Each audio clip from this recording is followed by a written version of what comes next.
जय श्री राधे कृष्ण। सुकून मिलता है प्रभु के ध्यान से, सारी दुनिया सिमट जाती है श्री कृष्ण के नाम से। बोले कार्तिकेय ठाकुर की जय। साथियों, कार्तिक का महीना चल रहा है। कार्तिक के महीने में बहुत सारे नियम हैं, बहुत सारी पूजा की पद्धतियां हैं, बहुत सारे व्रत त्यौहार हैं।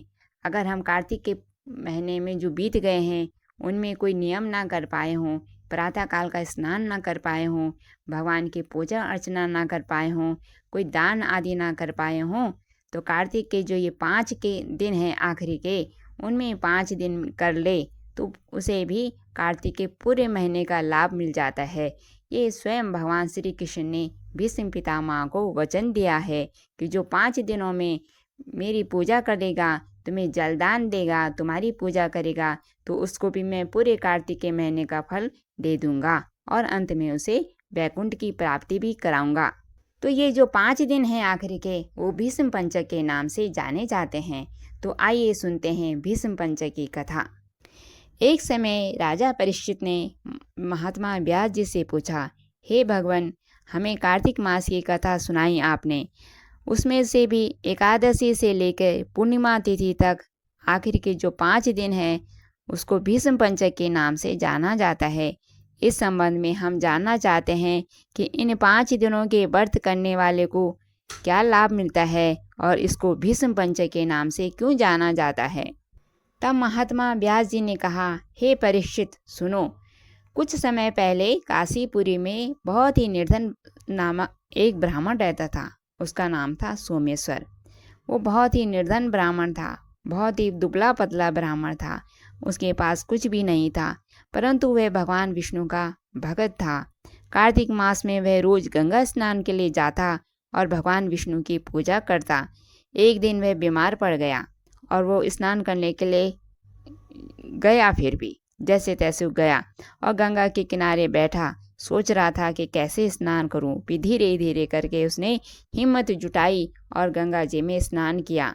फिर वहीं गंगा के घाट पर बैठ के ही भगवान विष्णु का ध्यान करने लगा और उनका मंत्र जपने लगा, भगवान को पुकारने लगा। तब भगवान तो बड़े दयालु हैं। भगवान ने उसके मन की बात सुनी और भेष बदलकर उस ब्राह्मण के समीप आए। तब भगवान ने उस ब्राह्मण को पूछा, हे ब्राह्मण, तुम तो इतने बीमार हो, इतने कष्ट में हो, फिर तुम गंगा में स्नान करने के लिए क्यों आए? और तुम्हारी जो स्थिति है ये तो गंगा में स्नान करने की नहीं है, इतना ठंडा पानी है, फिर भी तुमने ऐसी अवस्था में स्नान कर रहे हो। तुम्हें क्या कष्ट है, क्या चाहिए और क्यों स्नान कर रहे हो? यह वचन मुझसे कहो।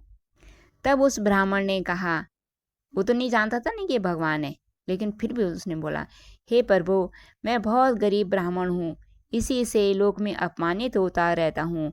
मेरे कुटुंब आदि ने मुझे त्याग दिया है क्योंकि मैं बहुत गरीब हूँ और मैं हमेशा लोगों के द्वारा अपमानित होता रहता हूँ। इसी कारण से मैं बहुत परेशान हूँ। यदि आप कोई उपाय जानते हो तो आप कृपा करके मुझे बताइए। मैं वे करने के लिए किसी भी हद तक जा सकता हूँ ताकि मुझे भी इस लोक में सम्मानित मिले, मैं सम्मान पूर्वक इस दुनिया में रह सकूं।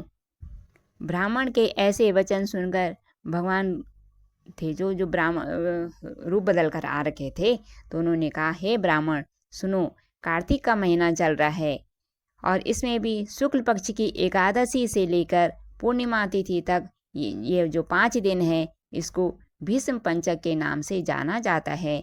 5 दिनों में तुम गंगा के पुत्र महात्मा भीष्म को जलदान दो, उन्हें गंध अक्षत पुष्प आदि से उनका पूजन करो और भगवान विष्णु की पूजा करो, तुलसी पत्र आदि से उनकी पूजा करो। इससे तुम्हारा सब कष्ट दूर हो जाएगा और अंत में तुम्हें विष्णु लोक की प्राप्ति होगी। ये ब्राह्मण महाभारत कहते हैं। जो भगवान विष्णु बेस बदल कर आ रखे थे तो वो बोल रहे थे कि जब महाभारत का युद्ध चल रहा था और भीष्म पितामह शेष शैया पर लेटे हुए थे और सोए हुए थे, उस वक्त उनके प्रिय अर्जुन को उन्होंने उस समय का राजधर्म व्यवहार, धर्म ज्ञान आदि के बारे में बताया। उस समय अर्जुन के सखा किशन जी भी वहीं पर थे। तब किशन जी ने कहा भीष्म पितामह से, हे पितामह, जो मनुष्य कार्तिक मास के शुक्ल पक्ष की एकादशी से लेकर पूर्णिमा तिथि तक तुम्हारे नाम से जल देगा और तुम्हारी पूजा करेगा, वह पूजा मैं स्वीकार करूँगा और उसके सब कष्ट दूर करूँगा। अतः हे ब्राह्मण, तू इस भीष्म पंचक से महात्मा भीष्म का पूजन कर, इसके करने से तेरे सब कष्ट दूर हो जाएंगे। इसके बाद ब्राह्मण ने भीष्म पंचक का व्रत किया और उसके सब जो कष्ट थे वो दूर हुए और अंत में उसे विष्णु लोक की प्राप्ति हुई। इसीलिए कार्तिक मास में महात्मा भीष्म का व्रत करना चाहिए। इसे सर्व आनंद होगा और अंत में मोक्ष की प्राप्ति होगी। आप सब से भी निवेदन है, जो कार्तिक मास का नियम ना कर पाए हो, जानते भी नहीं, अधिकतर जानते भी नहीं है लोग कि कार्तिक मास में भी कोई नियम ध्यम होता है। अगर नहीं जानते हो तो अगर ये 5 दिन बचे हैं, कल एकादशी है, एकादशी से लेके पूर्णिमा तक ये थोड़े जो भगवान की पूजा पाठ, प्रातःकाल का स्नान ये कर लिया जाए तो कार्तिक के महीने का पूरा लाभ आपको भी मिलेगा। आपसे निवेदन है कि ये जानकारी अगर आपको अच्छी लगी है तो इसे आगे भी शेयर करें ताकि इसका लाभ औरों को भी मिले। मिलते हैं फिर अगले अंक में, तब तक के लिए आपका बहुत बहुत धन्यवाद।